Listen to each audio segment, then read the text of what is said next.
제가 이 말씀을 다시 한번 읽어보겠습니다. 하나님이 미리 아신 자들을 또한 그 아들의 형상을 본받게 하기 위하여 미리 정하셨으니 이는 그로 많은 형제 중에서 맏아들이 되게 하려 하심이니라. 또 미리 정하신 그들을 또한 부르시고 부르신 그들을 또한 의롭다 하시고 의롭다 하신 그들을 또한 영화롭게 하셨느니라. 아멘.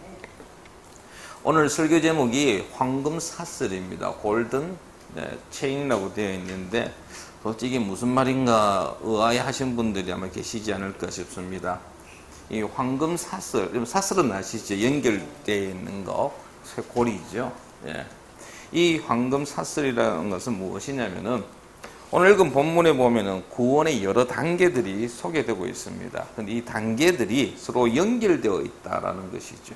그리고 이 단계들이 영원토록 견고하다는 의미에서 붙여진 별칭이 바로 황금사슬입니다. 구원은 하나입니다. 하지만 그 과정 속에 여러 단계들이 있습니다. 그것을 가르쳐서 신학자들은 교리적으로 구원의 서정이라고 이야기를 합니다. 오늘 바울은 이 30절에 보니까 미리 정하시고 예정하시고 부르시고 소명, 그 다음에 의롭다 하시고 칭의, 영화롭게 하시고 이렇게 단계들을 소개하고 있는데 장깔뱅의 어떤 그 장로교 쪽에서는 보다 구체적으로 나누어 가지고 9단계로 세분화하고 있기도 합니다. 그런데 이 단계들이 반드시 순서대로 이루어지는 것은 아닙니다. 교파에 따라 가지고 교단에 따라서 그 순서가 약간의 변화가 있기도 하고요.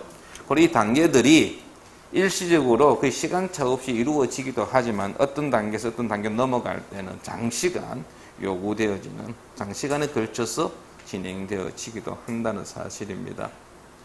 오늘 말씀은 여러분 28절 말씀을 조금 보셔야 됩니다. 28절에 보시면 우리가 알거니와 하나님을 사랑하는 자 곧 그의 뜻대로 부르심을 입은 자들에게는 이라고 되어 있습니다. 하나님의 부르심을 입은 자, 하나님의 뜻대로 부르심을 입은 자, 다르게 표현하면 쉽게 이야기하면 구원받은 자, 성도입니다. 저와 여러분은 성도입니다. 하나님의 뜻에 의하여 하나님께로부터 부름을 받은 자입니다. 자, 이들이 구원받은 우리가, 성도가 어떻게 우리의 구원이 진행되어지느냐에 관하여서 오늘 본문은 언급하고 있다라는 사실입니다. 이 시간이 제가 교리적으로 부르시면 어떻다 이것을 할 생각은 없습니다. 그것보다도 하나님께서 행하신 이 구원과 관련해서 우리가 좀 알아야 될 몇 가지 사실을 이 시간에 좀 살펴보고자 합니다. 첫 번째는 하나님께서 우리를 구원하신 근거입니다. 왜 하나님 우리를 구원하셨느냐라고 할 때의 그 근거는 사랑입니다. 하나님이 우리를 사랑하셨기에 우리를 구원하신 것입니다. 여기 보면 29절에 보면 하나님이 미리 아신 자들을 라고 표현이 있습니다. 미리 아셨다. 이제 구원의 시작을 이제 이 미리 아심으로부터 시작하고 있는데요. 이걸 이제 한자로 하면 예지입니다. 그래서 어떤 교단에서는 예지 예정론을 주장합니다. 하나님께서 우리가 믿을 것을 미리 아시고 우리를 부르셨다라고 하는데 장로교 쪽에서는 이 부분에 대해서 다른 이야기를 하고 있다라는 것입니다. 예지 예정이 아니라는 것이죠. 예지 예정을 이야기하게 되면은 여기에 인간의 공로가 들어갑니다.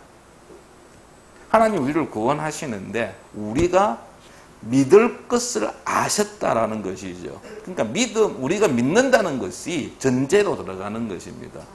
그런데 에베소서에 보시면은 믿음은 하나님의 선물입니다. 나의 수고와 나의 능력으로 우리가 믿음을 가지는 것이 아니라 하나님께서 일방적으로 우리에게 주신 선물입니다. 그래서 그 선물을 우리가 가지고 믿고 하나님의 부르심을 받고 은혜를 누리고 구원받는다라는 것이죠. 그래서 이 부분에 있어서 우리가 조금 의견을 달리하는 부분이 있긴 하지만은 하나님의 은혜로 구원받는 사실, 전적 하나님의 은혜입니다. 우리의 수고도 우리의 노력도 우리의 그 무엇도 들어가 있지 않다라는 것입니다. 그렇다고 한다면 여기서 미리 아신다라고 했을 때 안다는 단어가 무엇이냐는 것입니다. 여러분, 이 안다는 것은 단순히 지식적인 알을 이야기하고 있는 것은 아닙니다. 오히려 그거보다 더 폭넓게 우리가 이해할 필요가 있습니다. 성경에서 안다라고 했을 때는요, 애정을 가진 사랑이 포함되어 있는 개인의 아주 밀접한 친밀한 관계를 의미합니다. 하나님께서 이스라엘 백성들을 향해서 안다라는 표현을 하고 있습니다. 하나님께서 이스라엘 백성들을 안다라고 하실 때는 하나님께서 그들을 지켜주시고 돌봐주시고 그런 관계에 있다라는 것입니다. 그래서 존 머레이 목사님은 이 부분을 이렇게 설명합니다. 안다는 것은 곧 어떤 의미에서 사랑한다는 말과 동의어이다라는 것입니다. 하나님께서 저와 여러분을 아신다라고 할 때는 하나님께서 저와 여러분들을 사랑하신다라는 의미라는 것입니다. 마태복음 7장 23절에 보시면 이런 말씀이 있습니다. 그때 내가 그들에게 밝히 말하되 내가 너희를 도무지 알지 못하니 불법을 행하는 자들아 내게서 떠나가라 하리라. 산성수훈이죠. 예수님께서 예수님의 이름으로 주님의 이름으로 선지자 노릇하고 주님의 이름으로 귀신을 쫓아내는 자를 향해서 나는 그들을 알지 못한다. 다시 말하면 모른다라고 말씀하고 계십니다. 그럼 모른다는 안다의 반대말이잖아요. 예수님께서 모른다라고 하는 것은 예수님과 그 사람과의 관계가 아무 관계도 아니라는 것입니다. 하나님과 상관없는 자를 지칭할 때에 하나님께서는 모른다라고 말씀합니다. 마태복음 25장에 나온 열처녀 비유에서도 11절 12절 결론적으로 가릅니다. 바깥에서 어리석은 처녀들이 문을 두드리면서 우리가 이제 기름이 들어와 준비되어서 우리를 넣어주십시오라고 할 때에 안에서 나오는 이야기가 내가 너희들을 알지 못한다라고 말씀하십니다. 그래서 하나님께서 우리를 아신다라고 한다는 것은 그만큼 하나님과 우리가 친밀하다는 것을 표현하고 있고 하나님께서 우리를 사랑하신다는 것을 의미하고 있다라는 것입니다. 하나님은 사랑하시는 자를 미리 정하셨습니다. 언제 정하셨느냐?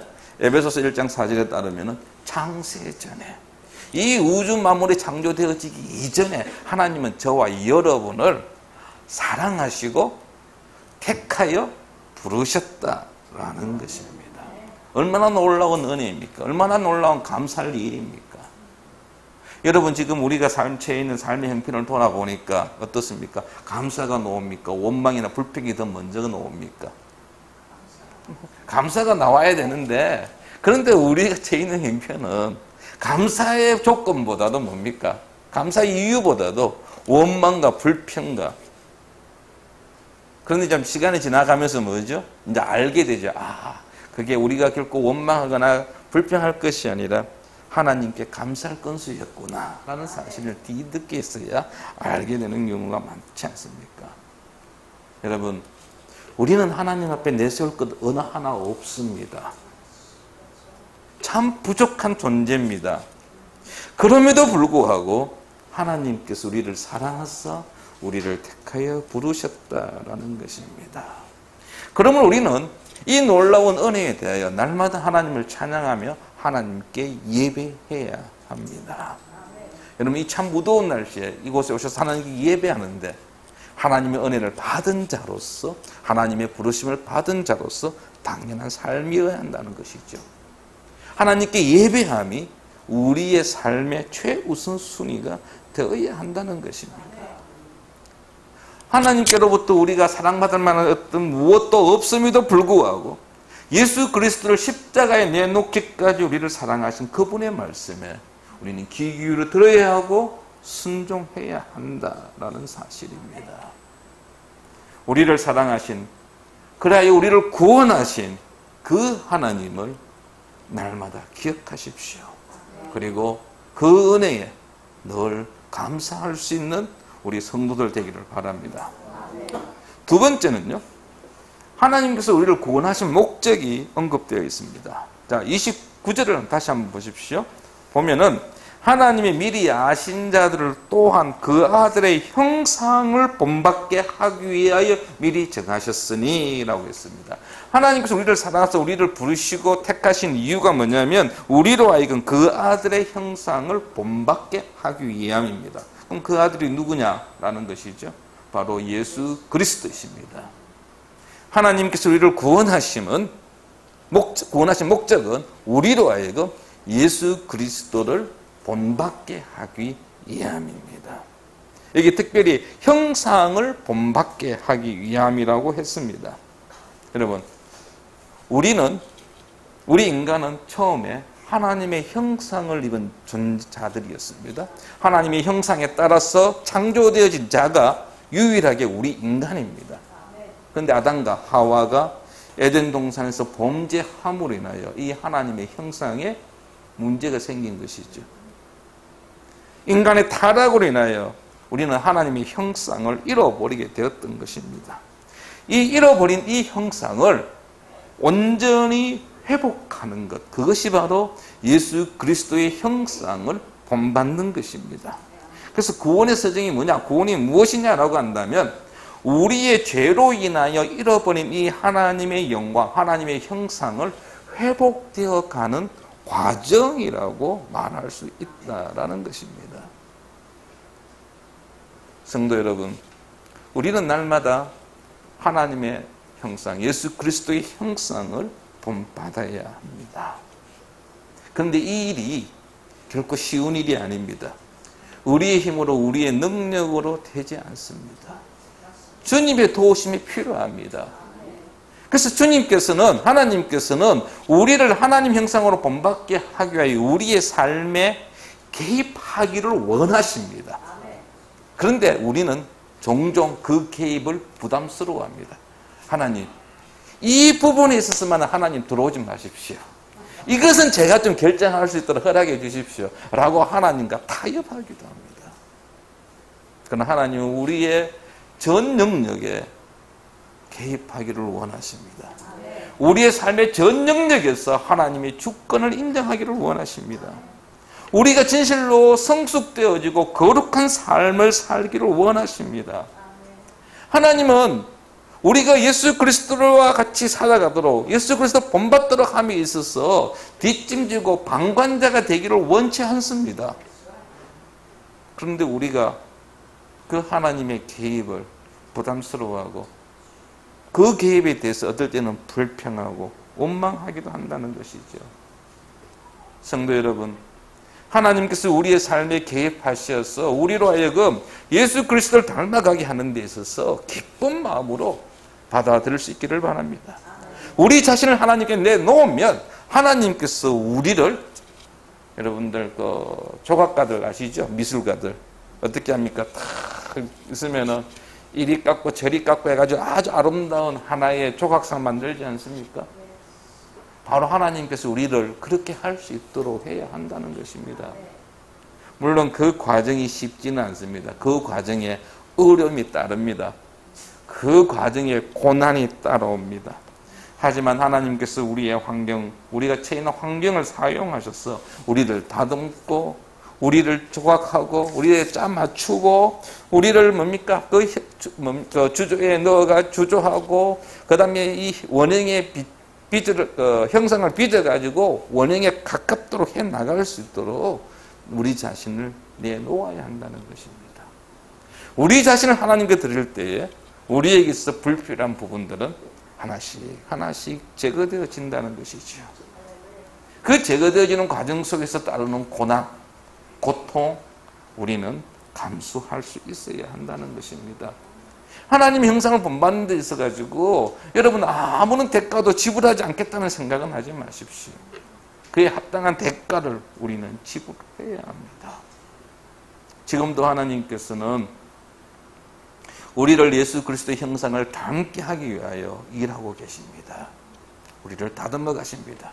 그래서 우리가 전혀 생각하지도 못하는 그런 어려운 일을 우리에게 주시기도 합니다. 여러분, 그 어려움을 직면했을 때에 하나님 앞에 나와서 조용히 한번 묵상해 보시기 바랍니다. 하나님, 나에게 왜 이런 어려움을 주십니까? 하나님께서 우리로 하여금 주님을 닮아가도록 하기 위해서 주신 걸 꼭 기억하십시오. 그리고 이것이 우리의 삶의 목표가 되어야 합니다. 우리 성도의 목표는 예수 그리스도의 형상을 본받는 것입니다. 우리의 삶의 목적이 여기에 두어야 합니다. 우리가 본받아야 할 것은, 우리가 바라보아야 할 것은 오직 예수 그리스도뿐입니다. 다른 것에 관심 두지 마십시오. 하나님이 우리의 삶에 개입하는 것에 대해서 두려워하거나 불평하지 마십시오. 비록 아픔이 있다 할지라도 인내하시기 바랍니다. 큰 바위 얼굴 아시죠? 예. 주님만을 바라보십시오. 매일매일 주님만을 바라보십시오. 우리 이달의 복음송 주만 바라볼지라 그랬는데 여러분 주님만을 바라보시기 바랍니다. 주님만을 바라볼 때에 주님께서 우리를 위하여 놀라운 일들을 행하십니다. 우리의 삶에 놀라운 역사가 나타난다는 사실입니다. 마지막으로요, 우리가 구원에 있어서 알아야 할 것은 구원의 주도권은, 구원의 주체는 하나님이시라는 것입니다. 30절에 보시면 또 미리 정하신 그들을 또한 부르시고 부르신 그들을 또한 의롭다 하시고 의롭다 하신 그들을 또한 영화롭게 하셨느니라 라고 되어 있는데, 이 모든 것들의 주어는 하나님이십니다. 하나님이 미리 아셨습니다. 하나님이 택하여 정하셨습니다. 하나님이 우리를 부르셨습니다. 하나님이 우리를 의롭다 하셨습니다. 하나님이 우리를 영화롭게 하셨습니다. 구원의 각 단계가요, 하나님의 주도 하에서 이루어진다는 사실을 우리에게 말씀하고 있다는 사실입니다. 하나님은 우리를 위하여, 우리의 구원을 위하여 아주 놀라운 계획을 세우셨습니다. 그리고 그 계획을 하나님께서 하나씩 지금 실행하고 있는 중입니다. 그 계획에 따라서 하나님은 우리의 삶 속에 오셨고 우리를 부르셨고 지금 이 자리에 우리로 하여금 하나님께 예배하게 하고 있다는 사실입니다. 우리가 예수 그리스도를 믿어 회심하게 된 것, 우리가 이 시간에 하나님 앞에 나와 예배하게 된 것, 이 모든 것이 하나님의 주권적인 행위의 결과라는 것입니다. 우리의 수고가 아닙니다. 우리의 노력이 아닙니다. 하나님이 하신 일입니다. 하나님이 하십니다. 특별히 이게 하나 특이한 게 있는 게요, 마지막에 영화에 관한 단어가 나오는데 영화롭게 하셨느니라 이래가지고요, 이 동사가 과거 시제를 쓰고 있습니다. 이 영화는 아직 이루어지지 않았습니다. 우리가 주님 앞에 가는 그날 영화롭게 될 것입니다. 그럼에도 불구하고 바울은 영화롭게 하셨다라고 말씀하고 있습니다. 왜냐하면 이 부르심에서 시작된 이 구원의 과정 단계들이 황금 사슬 연결되어져 있기 때문에 자연스럽게 나중에 때가 되면은 우리가 영화롭게 될 것이 확신하기에 여기에서 지금 과거 시제를 사용하고 있다는 것입니다. 너무나도 확실한 사실이기에 이미 일어난 일처럼 취급하고 있다라는 것입니다. 여러분들 뭐 비행기를 타든지 기차를 타든지 티켓 딱 끊고 뭡니까? 거기에 딱 좌석에서 앉아 있으면 아직 출발 안 했지만은 뭐 하죠? 몇 시간 뒤에 목적지에 도착하게 되잖아요. 우리가 지금 구원의 기차에 구원의 비행기 탔다는 것입니다. 지금 현재는 아직 출발 안 해가지고 거기 출발지에 있지만은 그러나 몇 시간 후에는 우리가 원하는 목적지에 도착한다는 것입니다. 그러므로 여러분 우리는 우리의 삶에 대해서 지금 처해 있는 우리의 환경에 대해서 기뻐하며 즐거워하며 그렇지 않습니까? 여러분들 여름 휴가 돼가지고 혹시 외국 나가실 분 계실지 모르겠어요. 우리 양 권사님이 이제 미국 가시는데 속으로 야, 참 좋으신 분 매년 미국 한 번씩 가시고 얼마나 좋겠노라고 부러워하실 분 계실지 모르겠지만요, 혼자 가면 좋지요. 아니 우리 이사장님 윤영금 이사장 같이 2분 가시면 좋겠죠. 그런데 아이들 8명, 8명을 데리고 가야 되는데 이게 보통 일이 아닙니다. 제가 그 아들 8명을 바로 봤거든요. 2박 3일 동안. 야, 참 답이 없더라. 답이 없어. 이 아이들을 도대체 어떻게 데리고 한 2주 동안 미국을 돌아다닐는지 참 2박 3일도 참 힘드는데 싶은 생각이 들더라고요. 여러분, 여름 휴가 떠나기 전에 어른들은 별거 없지만 아이들은 덜 때 있잖아요. 도착해가지고 덜 때 있는 게 아니고 뭡니까? 출발하기 전부터 짐 챙길 때부터 덜 때 있습니다. 아, 오늘 우리는 어디 간다, 어디 간다. 여러분, 그렇습니다. 우리 그리스도인의 이 땅의 삶이 그러합니다. 기쁨을 누리십시오. 앞으로 주어질 그 영광을 생각하며 하나님을 찬양하시기 바랍니다. 하나님께서 우리가 상상할 수 없는 놀라운 영광을 누리게 하신다는 사실입니다. 그런데 이제 이 말씀을 가지고 어떤 이들은 이렇게 이야기합니다. 구원의 주체가 하나님이라고 한다면은 우리는 아무런 책임이 없지 않느냐. 특별히 이제 전도 부분에 있어 가지고 이렇게 하는 분들이 있습니다. 하나님께서 택하신 자들을 부르시고 그들을 의롭다 하시고 그들을 영화롭게 하신다고 한다면은 굳이 우리가 나서 가지고 전도할 필요가 있겠느냐라고 말하는 사람들이 간혹 있습니다. 그런데 여러분, 우리가 전하지 않으면 누가 들을 수 있겠습니까? 제가 이 설교를 준비하면서 그 생각이 딱 들었어요. 만약에 하나님 택하신 자가 옆에 있는데 내가 그에게 전도하지 않았단 말입니다. 그리고 나중에 하나님 앞에 가가지고 그분을 만났다고 한다면은 과연 내가 그분 앞에서 무슨 말을 할 수 있겠는가? 내가 전하지 아니하고 다른 사람이 그 사람에게 복음을 전해서 예수 믿었다고 한다면은 성도 여러분, 이런 부끄러움은 우리가 당하지 않도록 해야 하지 않겠습니까? 우리는 누가 하나님의 택하심을 받은 자인지 모릅니다. 모르기 때문에 뒷짐지고 있을 것이 아니고 오히려 아무에게나 우리는 기회가 주어질 때마다 복음을 전해야 한다는 것입니다. 혹 하나님께서 나를 통해서 그 사람에게 복음이 들어가기를 원하시는지 알 수 없다는 것입니다. 여러분, 전도 대상자가 있습니까? 있다고 한다면 그 사람이 혹 하나님께서 택하여 부르신 사람일 수 있다는 사실을 기억하십시오. 그리고 또 하나, 우리는 전도 대상자들을 위해서 기도할 수 있습니다. 내 힘으로, 내 능력으로 그 사람을 여러분 하나님 앞으로 인도해낼 수 있다고 한다면은 정말 우리가 땀 펄펄 흘리면서 수고하면 되겠죠. 그런데 이 구원 문제가 하나님 손에 있기 때문에 우리는 그 사람을 구원할 수 있는 분은 하나님이시기에 우리는 하나님 앞에 나와서 그 영혼을 위해 기도할 수 있다라는 사실입니다. 혹시 복음 전하기에 여러분 힘들고 어렵습니까? 너무나도 거리가 멀리 있고 연락이 잘 되지 않습니까? 그분의 마음이 너무나 완악해가지고 내가 하는 말을 들으려고 하지 않습니까? 하나님께 기도하십시오. 하나님께서 그 영혼의 마음을 열어달라고 기도하십시오. 하나님께서 그 영혼을 불쌍히 여겨달라고 기도하시기 바랍니다. 우리가 하나님께 엎드려 기도할 때에 하나님께서 그를 구원하실 것입니다. 구원은 일시적인 사건이 아닙니다. 하나의 과정입니다. 왔다 갔다 하는 것이 아닙니다.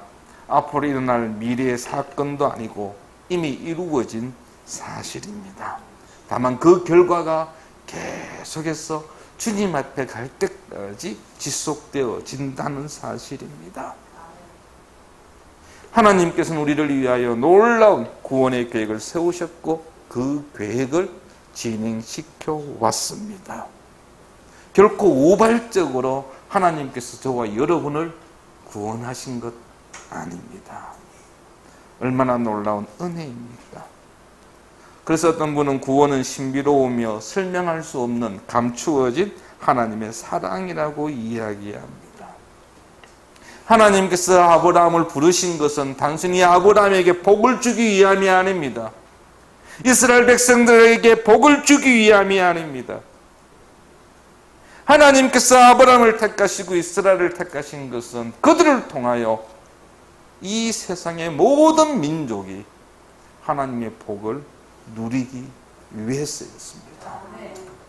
하나님께서 오늘 저와 여러분을 택하여 부르셨고, 하나님께서 오늘 이 믿음찬 교회를 부르신 것은 우리를 통하여 이 사직삼동에, 우리를 통하여 이 동래구에, 이 부산시에 하나님의 복이 흘러가기를, 수많은 영혼들이 하나님 앞에 돌아오기를 원하시기에 우리를 택하여 부르셨다는 사실을 기억하시고, 구원을 베푸신 그 하나님께 날마다 감사하며 하나님의 형상, 예수 그리스도의 형상을 날마다 닮아가는 저와 여러분, 우리 성도들 되기를 축원합니다. 아버지 하나님, 창세전에 우리를 택하여 부르심에 감사합니다. 주께서 우리를 부르심은 날마다 주님을 닮아가기를 원했습니다. 아버지 하나님, 우리가 날마다 주님을 닮기 원합니다. 주님께서 행하신 그 놀라운 사랑, 그 겸손을 우리가 우리의 이웃들에게 보여줄 수 있기 원합니다. 우리를 통하여서 하나님의 놀라운 복이 이 사직삼동에 우리의 이웃들에게 흘러넘쳐가기를 원합니다. 아버지 하나님, 우리에게 은혜를 더하여 주시고 구원받은 자로서 우리의 삶이 진실로 하나님을 드러내며 하나님을 기쁘시게 하는 우리 모든 성도들 되게 하여 주시옵소서. 지금은 우리 주 예수 그리스도의 은혜와 아버지 하나님의 크신 사랑과 성령님의 인도 보호하심이 매일매일의 삶에서 구원받은 자로서 주의 형상을 본받고 주의 은혜를 생각하며 그 크신 그 놀라운 복음을 우리의 이웃들에게 흘러가기를 원하는, 증거하고자 하는 우리 모든 성도들 위해, 우리 교회 위해 영원토록 함께 하실지어다. 아멘.